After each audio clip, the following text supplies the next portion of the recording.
and welcome to the Food and Beverage Leaders Podcast. I'm Andy Barr, owner of Barr Transportation. We're so glad you joined us today. Now, our mission here is very simple at Barr Transportation. It's to provide you with the most reliable and honest national transportation for your goods, paired with proactive communication throughout the entire life of the load. Now, this podcast is designed exactly for you. It's for sales managers, produce managers, logistics managers, traffic managers, the entire C-suite, anyone else who really wants to perform at the top of their game in this global food and beverage industry. So whether you're big or small, West Coast or East Coast, this podcast is meant for you. Now make sure to stick around at the end of each show and we'll reveal how you can apply to be on the show yourself so you can grow your authority, build partnerships, and help your business boom. Interviews are about 15 to 20 minutes long, and I'll leave you with my favorite quote: preparation plus opportunity equals success. That's it. I'll see you on the inside. Enjoy this episode.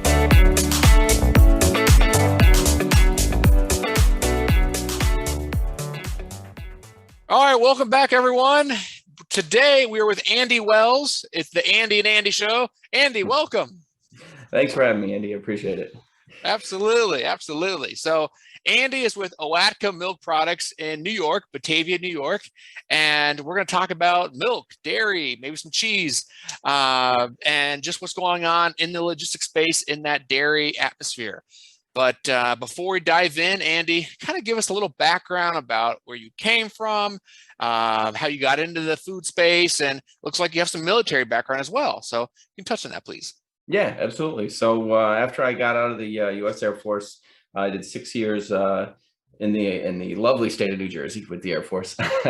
Nice. Got to do a couple of deployments into the Middle East. So when I got out, I was really just trying to get back home to upstate New York for a job. I worked at the post office for a little while, being a mailman, and then started deciding, well, I want to put my degree that I got while I was in the service to work, which was in business logistics management, and got into the food and beverage industry. So started off at a brewery around here, a regional brewery, which has my favorite beer, Genesee beer, and then moved on to another food manufacturing company locally in Rochester, and then when O-AT-KA Milk offered me a position there, I definitely was very interested in dairy as a commodity. So I jumped at the opportunity, and I've been there for about 2 years now. It's been great though.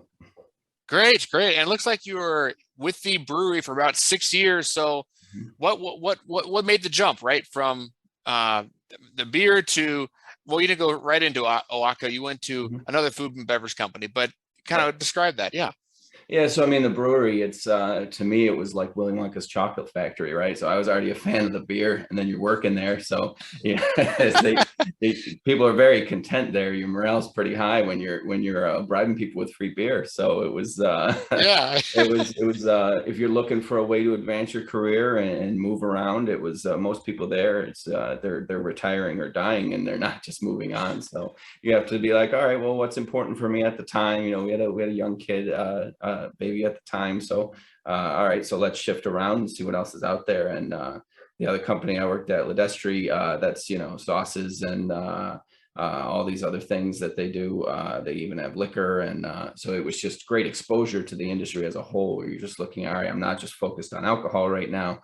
You're looking at, the food and regular beverage manufacturing. So it was great to do that. And then I laugh. I tell our CEO when I interviewed at O-AT-KA, when I pulled in and all the reserve spots were pickup trucks, I was like, well, yeah, I think I'm in the right spot.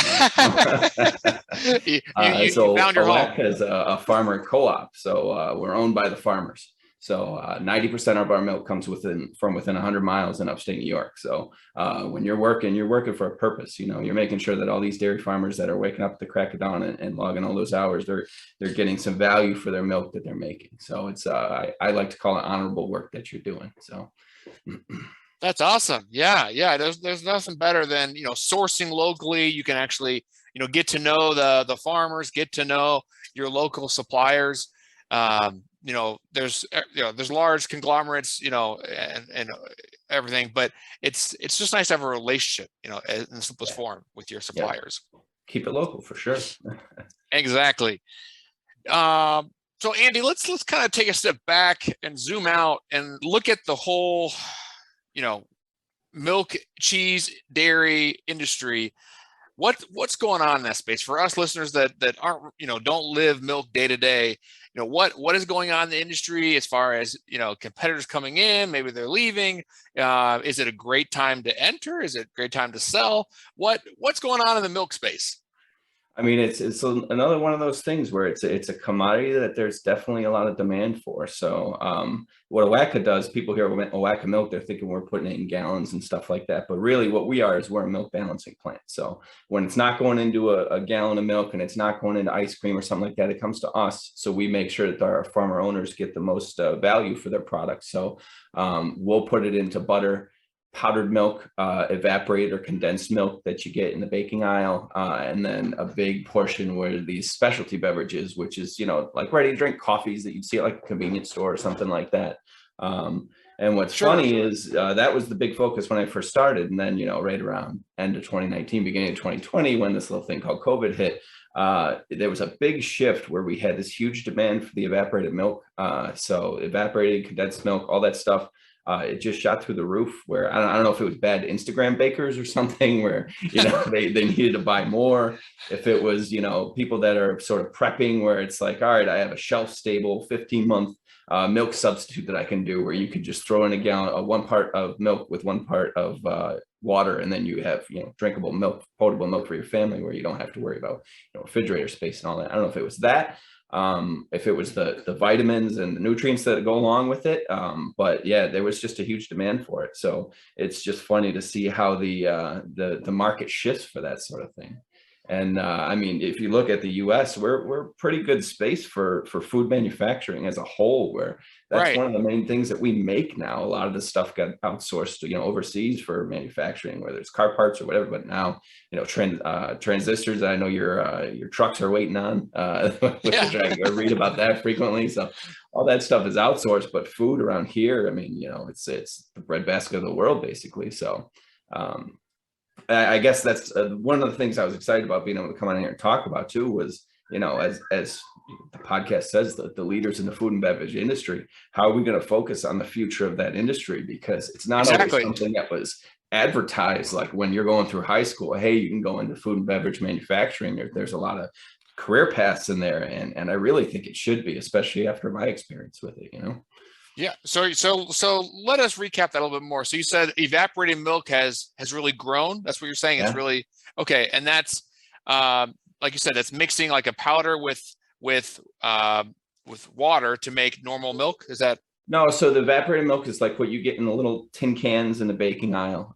So basically you're just evaporating off portions of the water from the milk, and then it sort of condenses down the nutrients for that product. But then it also goes through a pasteurization, which makes it shelf stable. So for like different parts of the world that don't have as good of an electrical grid, where you don't have, refrigerators in every house, it's a huge commodity where, that way they can get the nutrients for their family that they need. And it's not something you have to keep refrigerated all the time with, a couple of weeks shelf time like regular milk. So got it. Okay. So it's more like extremely saturated milk. Yeah. Yeah. Okay. Got it.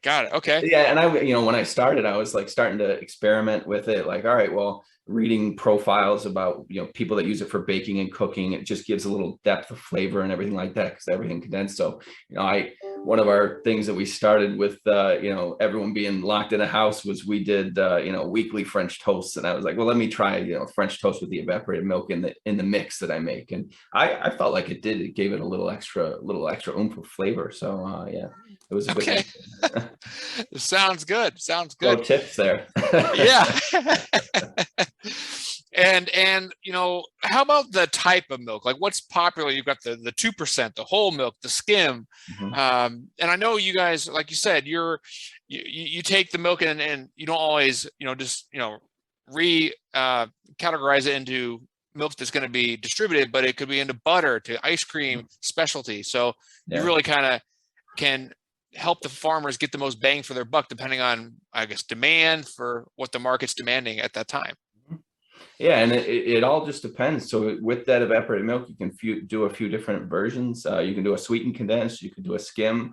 It just really depends on what the customer's looking for. So Right now, it's just like I said, the demand for it is through the roof. So they want everything, and it's funny when you hear the naysayers that are saying, "Oh, I don't know if a lot of people really are going to dairy. They want the oat milk or the almond milk or anything like that." But when those shelves were barren in grocery stores, I didn't see a lot of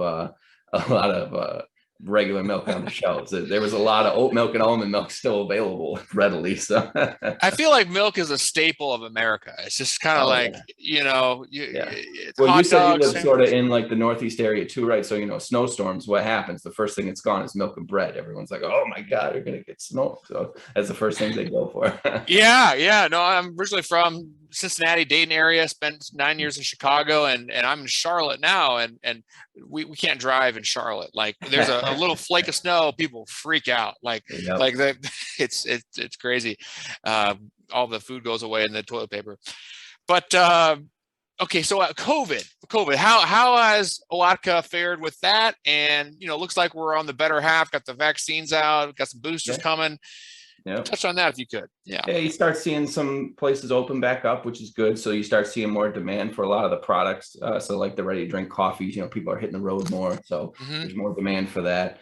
But I mean, overall, it's the relationships that help you get through. So I think like as an industry, we can't sit here and say, well, the shippers or receivers versus the truckers or anything like that. We got to look at it as, look, we all kept working through all this. We weren't all sitting at home and able to sit in our PJs, the whole time.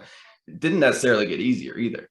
So I think it's on us to sort of try and make it easier for each other as much as we can. So take care of each other, keep the freight moving, because that's where you saw there were the gaps in the supply chain. And if nobody wants to come to your facility to pick up, then you're not going to, I don't care how much demand there is for your product, So you got to figure out ways to keep everything flowing and really build those relationships with people. So that's what it was. When COVID first hit, there was not a lot of freight movement.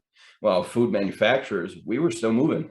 We still had tons of demand. You saw empty shelves. There's a panic. So our carriers that we had worked with then, they relied on us. Hey, you guys still got freight movement. We need to pick up with you. And then when you see the shift now where it's a trucking shortage and an operator shortage, those are the same carriers that are helping us weather that storm, because we helped them when there was no shipment, no other freight for them to ship. So now they're helping us while there's this big surplus, and we got to get our products to market. Exactly. And when there is a surplus, how do you solve that? When there's all the orders, you just got to be flexible, right? And you want to set realistic expectations. So, all right, my customer wants this, and this. We're gonna do our best with it, but you could see exposure where, all right, there might be a longer wait time, or we might need to incur some overtime, or we might need to shift where we're shipping it out of, that sort of thing, just to keep up with some of the large amounts of orders you got to get out. So. Maybe go to different distribution centers, or like you said, maybe I know some shippers will try a different mode of transportation. If over the road gets too pricey, they go rail. Other different things to look at, but it's all connected, right? Like, oh yeah. Have you had to do much air freight yet? That's a fun one, right? Yeah. That's a new one over the last year. we are, thank goodness, mostly domestic. But yeah, anything on a airplane or vessel, going via sea, just Long Beach, and then you just get nightmares. Long Beach, California. I saw they were up to 93 container vessels the other day. So that's insane. Yeah. And I heard the port's going to be opening, if not already, to 24 hours a day instead of 20, which is going to help. But still, okay, now you got a big, they're off the ships, but now, okay, they're just stacking up in the yard, right? So, you still got to move them. Yeah. So, I mean, that was the big adjustment. And then it was just people didn't know what to do. So, I was watching something about a company like Coca-Cola where, they're realizing that, okay, we have limited supplies to run our products. So we have limited trays, we have limited cans just because of all the shortages that were everywhere. So maybe this month we don't release like the boysenberry Coke or, these weird flavors, these new experimental products. Maybe we just focus on, our main things that we do. And it's sort of refreshing to see some companies do that, because you're like, hey, that's your heavy hitter, that's what the customers want, so just focus on getting that out to them, and it sort of streamlines things a little bit here and there, because you're not keeping 20 different SKUs of cans or labels or whatever it is that you're doing. So exactly, when things get crazy and busy, you kind of stick to your core competencies, stick to what you do best, and that usually tends to simplify things, which tends to move things along a little bit faster than if you had, like you said, 1,000 SKUs and you're trying to do everything. So, we usually kind of touch on more of the industry, but Andy, with your experience in logistics and the military, I'm going to shift a little bit, if you don't mind. You got the experience with the Air Force, and we're talking about the log jam and the ports, specifically Long Beach. I've heard a number of professionals talk about, okay, what if this might just be out of the box thinking, but what if we hired the National Guard to just, hey, I don't know if they're CDL, I'm sure some National Guard troops have their CDL, but I'm sure there could be an expedited way to get licensed to help with this log jam, to unjam the ports. Any thoughts on that? Just on the surface. That, I know the National Guard's the big sort of fix-all for a lot of things now. I'm a big advocate for veterans, employing veterans and everything like that, especially the global war on terrorism veterans that were operational from September 11th until the last 5 years or so. When it sort of shifted downward a little bit. Those guys, they can do everything, so like the amount of equipment that I would run and the operational tempo that people would be used to in those theaters, they would lend themselves to that sort of thing very easily, because they know, all right, here's my mission, here's my parameters I got to operate within, and here's the end state, here's the goal we're trying to get to, and that's something that translates very well for them. So I think that would be another an avenue where you could try and market those jobs to those people, and I think they would go for it, because it's an ever challenging industry. That's why I think I've liked the food and beverage industry compared to the military so much, because it's always something new. I ask people, what do you want to do? The same thing at work every day? No, we're going to get a new slap in the face or a new challenge every time you walk in the door. So exactly. And that's what that era of veteran are very used to. And I think it would be very beneficial to start leaning on those people to say, all right, hey, what can we do here? So I think there's something there. We should flush that out. So I don't have any political pull, but maybe if you do, we'll send a letter and see if we can get some movement there. But sure. I did see one interesting note. They do a logistics managers index that they publish each month, and it was in November. The U.S. had 210,000 jobs, and 50,000 were in transportation and warehousing. So our two industries right there. So you're talking about a quarter of the jobs that were added are all in the industry. So the market's starting to react to that sort of thing. And whereas before it was like, if you had empty warehouse space, people were like, "What are you doing?" Now it's like, you got what? Can we use that? now you've got the commercial real estate firms building as fast as they can the warehouses and the cold storages. Yeah, that's totally a big space. I don't know if you heard this, but a little side note: for every foot that goes from normal retail to online, you need 3 times the amount of warehouse space. So that's really driving the cold storage and warehouse demand. So.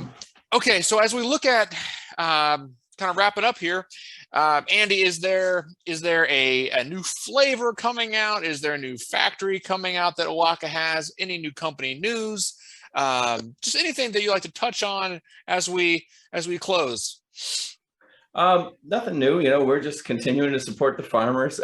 we are part of the Upstate Niagara Co-op, which is now they are 100% of our owner now. So they acquired the remaining portion of O-AT-KA they didn't already own. So we're part of a larger network with that. So that's just opening up more of the the co-manufacturing that you're doing for larger companies. That's opening up to more of the local, like we talked about, the local impact in Western New York, which is great. But as you see that reach of dairy, it just keeps going out farther and farther. So, I mean, we're shipping product across the country and, down to Puerto Rico. And if you're one of the main manufacturers in a certain niche, whether it's cheese, whether it's ice cream, whether it's the evaporated milk like we are, then you're going to find less and less other options out there, and people are going to start knocking on your door to try and get your product. So it's pretty exciting time to be in there. And that's where, like what I touched on earlier, we need to start letting people know how these industries are, the food and beverage, the transportation. There's great opportunities. So wouldn't someone rather have, real world experience right out of high school, not be saddled with this, student loan debt in underwater basket weaving or whatever they want to get their degree in, and then they can use that to move on. I tell people when we're doing interviews, it's like a factory for a food manufacturer. It's like a city. So you could come in and do this job, come out here and work with us in the warehouse. And then all of a sudden you say, you know what, I really like quality. And then that turns into, hey, I really like R&D. And then it turns into, I'm working with sales with, major customers or something like that. Depending on what path you want to take and what initiative you bring into the job, there's the possibilities are limitless, which is what's great. So, that's a great point. Whether it's logistics or, the actual manufacturing facility, the factory, a high school degree, as far as our company goes and sounds like many factories is all that's required. So you can come out, you don't have to have, like you said, $200,000 worth of debt with a college degree. I'm not saying college degrees are bad. I'm just saying this is an option. And go out there, get exposure to different aspects of business, find out what you like, right? And then, dive deeper into that because, there's and maybe let's say you are going to college, maybe you do an internship, right? So there's different ways to do it. It doesn't have to be black or white. You can find like a gray medium to get some life experiences. Yeah. And that's the same thing like with the military where, I would have been a disaster going straight to college. So I was glad I had the military to give you that structure, and it gives you an idea of what sort of path you want to go down. And, if I am talking with younger people, I'm like, you really should look into getting your CDL because these companies are having hiring bonuses. They're offering training. You'll get to see the country at least. You get to meet a lot of, very interesting people. You get to have real world, real life experience and not behind a keyboard, So it's a good possibility for people. Exactly. And after 2 years, 99% of the carriers out there can now hire you. So you can, if you really love the driving, you can go buy a truck and now you're an owner operator, and a business owner, or you can, be a company driver and compare which options are best for you. So I couldn't agree more. Getting some experiences out there in both spaces is always valuable.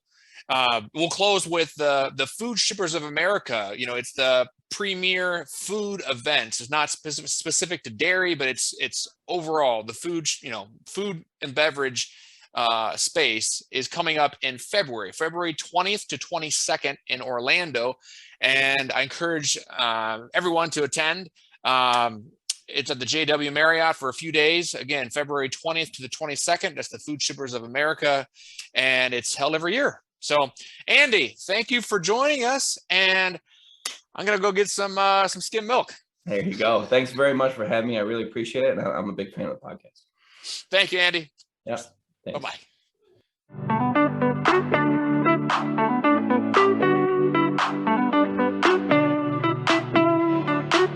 All right. Thank you for listening to the Food and Beverage Leaders Podcast. I'm Andy Barr with Barr Transportation. Now, if you are a successful leader in the food and beverage space, believe in your company, and want to share your story, really look no further. All you have to do is go to bartrans.com/podcast/apply to apply to be on the show. Lastly, if you enjoyed listening to our show, please consider sharing the link or a screenshot on your social media accounts. We want to help as many people as possible who truly believe education and discussion is where it all starts. Of course, if you know someone that would be a great guest, connect us and we'll explore to see if it's a good fit.